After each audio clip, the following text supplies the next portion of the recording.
Multi speciality হাসপাতাল। মেঘবেলা লাইভে আপনার পছন্দের টিভি চ্যানেলস সম্পূর্ণ বিনামূল্যে, শুধুমাত্র মেঘবেলা ব্রডব্যান্ডের কানেকশনের সঙ্গে। মেঘবেলা ব্রডব্যান্ড, বাংলার ঘরে ঘরে। দক্ষিণ ২৪ পরগনার জয়নগর থানা এলাকার রাজাপুর করাবিগ অঞ্চলের ধানক্ষেতে সকালে কঙ্কাল উদ্ধারের ঘটনায় চাঞ্চল্য ছড়িয়েছে। স্থানীয় বাসিন্দারা প্রথমে কঙ্কালটি দেখতে পান এবং খবর দেন মহিষমারি পুলিশ ক্যাম্পে। পরে জানা যায় উদ্ধার হওয়া কঙ্কালটি সৌভিক হালদারের, ডাকনাম ভেলোর। দুর্গাপূজার কয়েকদিন আগে থেকেই সে বাড়ি থেকে নিখোঁজ ছিল। ঘটনাটা আমরা সকালে যেমন প্রতিদিন হাঁটতে আসি, আমরা হাঁটতে এসেছিলাম, লোকের মুখে খবর পেলাম যে একটা লাশ দেখা গেছে। আমরা প্রথমে এসে খোঁজাখুঁজি করলাম, দেখতে পাইনি, আবার চলে গেলাম। তারপরে আবার দু একজন এসে দেখতে পেলাম যে একটা লাশ পড়ে আছে, কিছু ছিল না, কঙ্কাল মতো, শুধু জামাটা চেনা যাচ্ছে। এখন শোনা গেল দাঁড়ায় বাড়ি, ডাকনাম ভেলো, মঙ্গলার আগে ও মিসিং হয়েছে।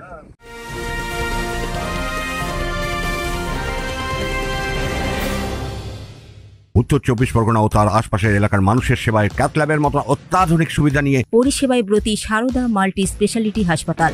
একই ছাদের তলায় মানুষ সাধারণ চিকিৎসা থেকে শুরু করে ২৪ ঘন্টা cath lab, MRI, CT scan, এনআইসিইউর মতো সুবিধা এবার থেকে পেয়ে যাবেন সারদা মাল্টি স্পেশালিটি হাসপাতালে। প্রয়োজনে যোগাযোগ করুন 033-2592-0730, 2593-0730, 2593-3562 ও 9331275635 নম্বরে। আমাদের ঠিকানা Royal Park, Kalyani express way, Barrackpore, Kolkata ৭,১২১। সারদা মাল্টি স্পেশালিটি হাসপাতাল, পরিষেবাই হোক আমাদের মূল লক্ষ্য। আমাদের মহিষমারি পুলিশ ক্যাম্পের আধিকারিক কবিবাবু এসছে এবং বড়বাবু আসছে, লাস্টে নিয়ে গেছে, তদন্ত করছে, প্রশাসন জানাবে কিভাবে কি হয়েছে। পরিবারের সদস্যরা কঙ্কালের শরীরে থাকা জামাকাপড় দেখে শনাক্ত করেন যে এটি সৌভিকেরই দেহাবশেষ।